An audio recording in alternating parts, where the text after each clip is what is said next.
Boa noite, hoje eu, a Rebeca e a Bia vamos falar sobre o movimento futurista, que ocorreu entre os anos de 1909 a 1919.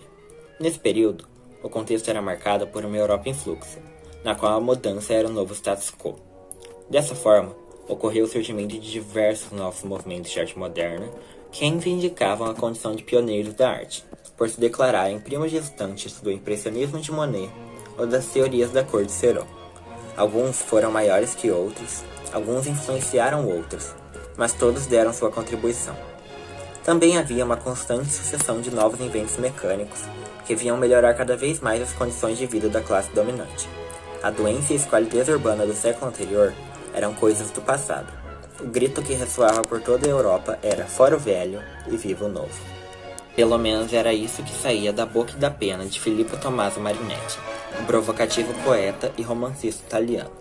Este que se estabeleceu em Milão aos 20 e poucos anos e logo decidiu que o que realmente faltava a seu país era um lugar na elite da arte moderna. Dessa forma, ele propôs um novo conceito chamado futurismo. Em contraste com os movimentos anteriores, o futurismo foi abertamente político desde o começo. Marinetti era um homem de muitos defeitos, mas a timidez e a reclusão não estavam entre eles. Um poeta e escritor, não muito conhecido fora da vanguarda italiana, que decidiu publicar seu manifesto na primeira página de um jornal, conhecido como Le Figaro, o mais famoso da França. Foi um lance precoce, calculado e brilhante. Ele sabia que a única chance de fazer suas ideias serem notadas pela elite artística e intelectual seria ir para o quintal deles, Paris, e anunciá-las aos gritos. Os editores do jornal, por saberem que Marinetti estava comprando briga, introduziram o manifesto com uma ressalva. Será necessário dizer que atribuímos ao próprio autor plena responsabilidade por suas ideias. Bom, vou falar um pouquinho sobre as artes plásticas nesse contexto. Vale ressaltar que o futurismo ele não ficou limitado ao manifesto.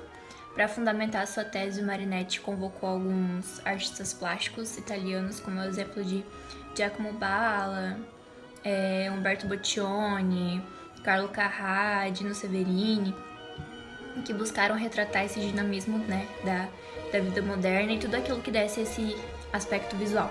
Eles fizeram isso se baseando numa sequência de fotografias de um cientista francês chamado Etienne Jules Marie e Edward Muybridge, que com essa sequência de fotos buscaram reproduzir o galope, que é o movimento de um cavalo.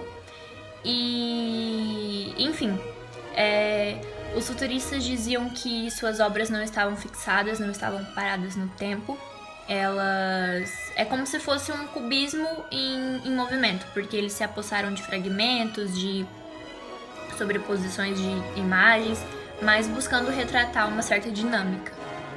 Um primeiro exemplo é esse daqui, de 1912, do Giacomo Balla, que é o dinamismo do cão na coleira. Acho que assim dá pra ver um pouquinho melhor.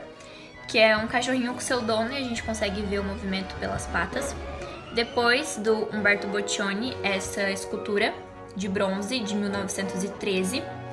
Ela representa um cyborg, ou seja, metade humano, metade máquina.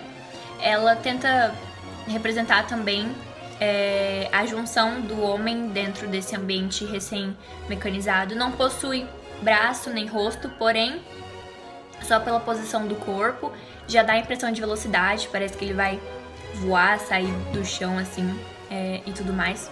E são peças como essa que fizeram com que o futurismo se tornasse um adjetivo visual para tudo aquilo que configurasse alguma tecnologia. Bom, como eu falei, o cubismo e o futurismo conversavam muito entre si. O futurismo se apossou das técnicas, composições, de fragmentos superpostos e tudo mais. A única diferença é que o futurismo queria provocar emoções inflamadas, queria debater política, provocar tensão entre esse mundo real e tantas outras coisas. Fica muito mais nítido essa semelhança a partir de uma viagem que a turma de Marinetti fez para Paris em 1911, uma excursão que eles fizeram, e se depararam com obras do Braque e do Picasso, que eram cubistas, e fica muito nítido nessa série de pintura, do Boccioni também.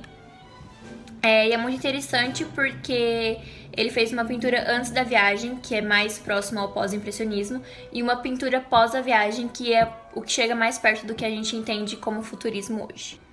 Essa série de obras, elas chamam Estados de Espírito, busca retratar o contato do ser humano com a máquina, que nesse caso é o trem. E esse primeiro quadro, ele se chama Os que Partem, que representa essas pessoas que estão prestes a viajar, assolada de solidão e tristeza. O segundo chama As Despedidas, que é o pessoal dentro desse trem acenando e tudo mais. E por último, Os que Ficam, que retrata toda essa tristeza do pessoal que ficou para trás e...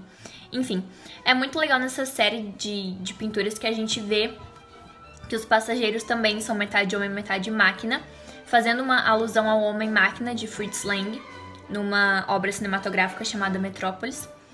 E realmente tem um tom cinematográfico a partir do momento que ele mistura iluminações exteriores com as iluminações interiores.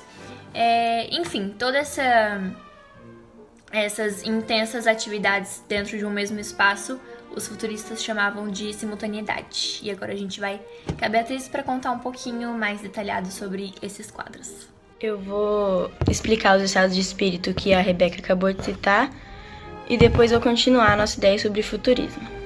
Bom, nós temos o estado de espírito 1 e o 3. O estado de espírito 1, o quadro das despedidas, mostra o poder da máquina a vapor de Boccioni. Não é nada mais nada menos que uma estação ferroviária, com pessoas indo e vindo, pessoas se abraçando e o vapor envolvendo tudo, demonstrando o futuro de máquinas velozes e um futuro em movimento. O estado de espírito 3, o quadro Os que Ficam, não tem muitas cores, são como fantasmas que deixam a estação, como se retornassem ao passado, infelizes e para baixo, enquanto seus entes queridos vão para o futuro na máquina a vapor.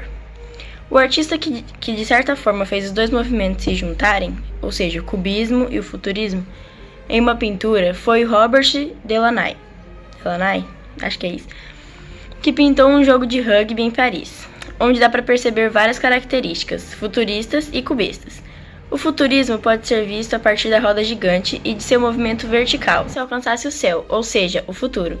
Além disso, as ações estão todas embaralhadas, como se demonstrasse movimento. E o cubismo é representado a partir da montagem das imagens que claramente são feitas com muitas formas geométricas. Essa pintura deu passagem ao plano maligno de Apolinari, acho que é isso, de afastar seus amigos daquele movimento, o qual chamou de o frenesi grotesco, um frenesi da ignorância, ou uma tolice. Porém, seu plano infalível não deu muito certo, pois o movimento estava pegando, entre seus amigos também. Então ele decidiu dizer que a pintura de Delaunay era só o começo de um outro movimento artístico, o cubo-futurismo. Mas, como Deus não dá asa para cobra, isso não colou.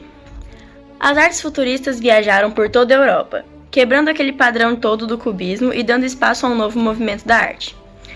Então, depois de um tempo, um outro artista resolveu libertar mais um tipo de arte, o vorticismo. Chamado assim pelo poeta Ezra Pound, depois de dizer que o vórtex é o ponto de energia máxima, ou seja, começou e já acabou. Mas deu tempo de ter pintores famosos como Jacob Epstein, autor do Rock Drill, um robô de 2 metros de altura, escalando uma rocha acima do solo. Segundo Epstein, ele a fez antes da guerra, e o robô seria a figura armada de hoje e amanhã. Bom, ele estava totalmente certo. Assim que a Primeira Guerra Mundial despontou, o derramamento de sangue foi claro de se ver. Com isso, Epstein desmontou a máquina e perdeu o interesse nesse tipo de coisa.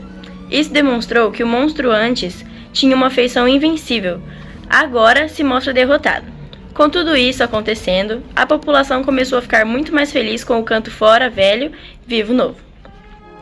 O fascismo chega à Itália, fazendo com que Marinetti se manifeste. A partir de suas ideias, ele escreveu o Manifesto Fascista.